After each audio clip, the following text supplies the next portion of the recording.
A spiritual life isn't something I find in a textbook.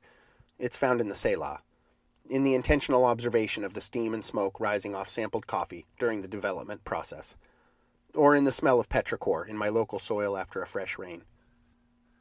It's the rejection of high-speed production in favor of a sacred pause. And I don't want to sound silly here, but it's also babies. Their soft hair, their smell, their little noses, their existence. It's their kneecaps and their overwhelming newness that remind me of my own place in the great oneness.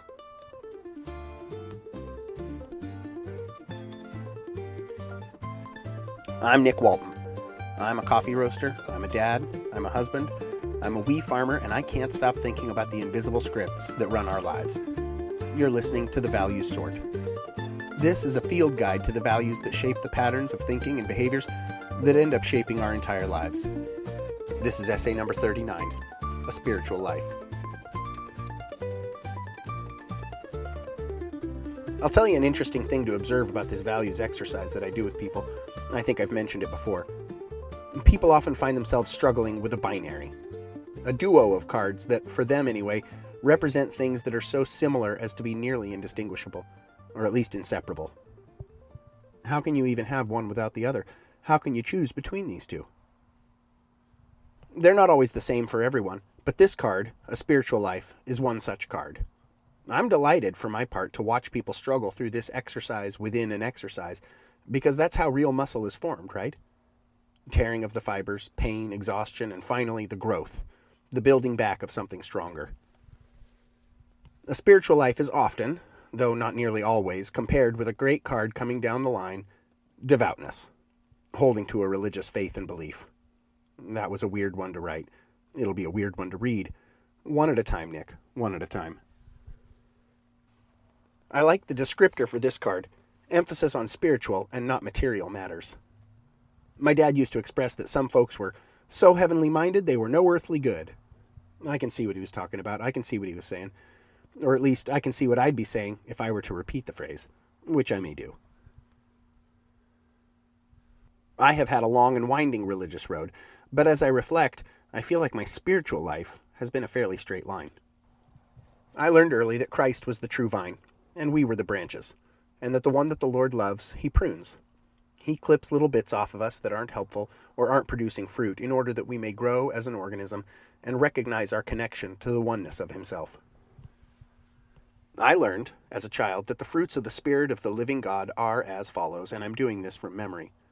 Love, joy, peace, patience, kindness, goodness, gentleness, faithfulness, and self-control. I further learned that against these things there is no law. 9 things to look for in my life. 9 things by which to measure my need for pruning. My need to be part of the long, slow, laborious work of loving the other people that I have access to. Now, I don't worship the way I once did. It all looks and seems so different now. There was a time when devoutness would have been a tippy-top value choice for me. That would have been a choice made out of obligation, or, more possibly, fear. When I was young, I can remember asking Jesus to come into my heart regularly, monthly, weekly sometimes.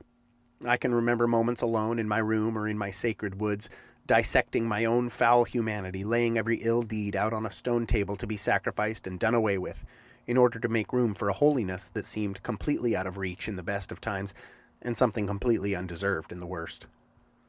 So many of my young patterns were, I see now, based on a fear that God would smite me. It would strike me down. It felt sometimes like He was looking for an opportunity to give me what I deserved, and I kept providing them. And I just don't think that now. My spirituality has, dare I even say the word, evolved.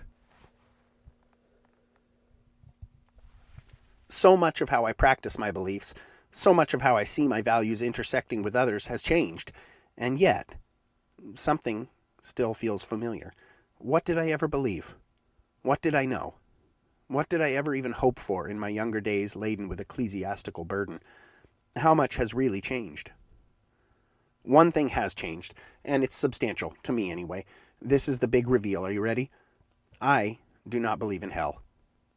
I don't believe in it conceptually, in the heart of God, whatever cosmic oneness awaits us, I hope, after our time here is complete. And what's more, I do not even believe it to be a concept fairly borne out in Scripture. The very idea is anathema to what I've come to think about God, and as further evidence in my mind, it is directly on brand for what I've come to believe about men. And it's always men.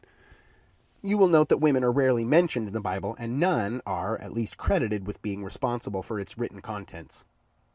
I believe it to be a tradition of men, heavily influenced by the 2nd century church, and beyond that, by literature, fables, fictions, written in the most generous of assumptions to delight, or in the worst, and sadly more likely case, to be deceiving and controlling. Now that may sound heretical to some. To others, it may sound obvious.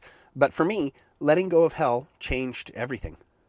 Without the threat of eternal conscious torment, my faith stopped being about avoiding damnation and started being about pursuing love.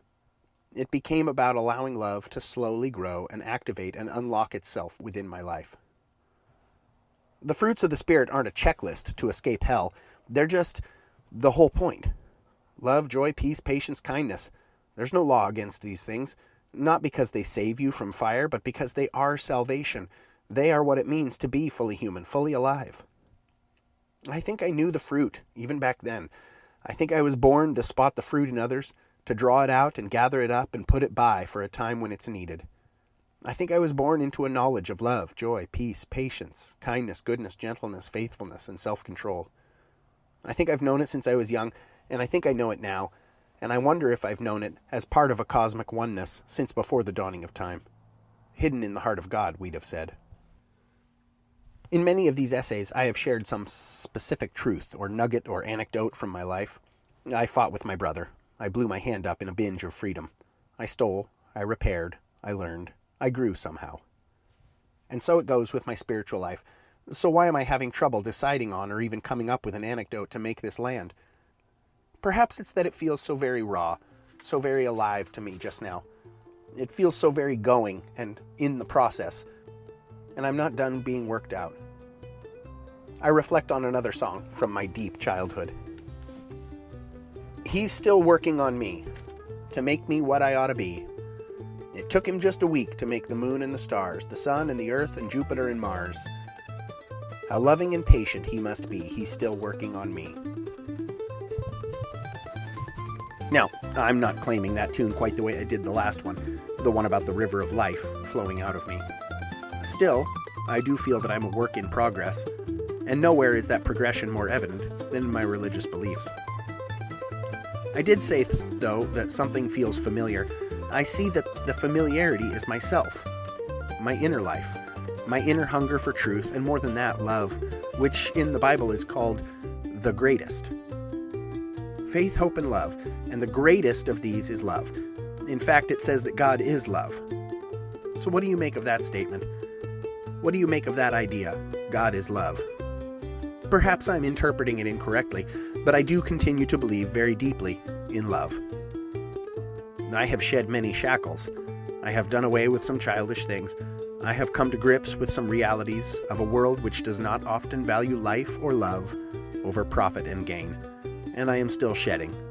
I am still gaining understanding. May it be so for all the days that I live.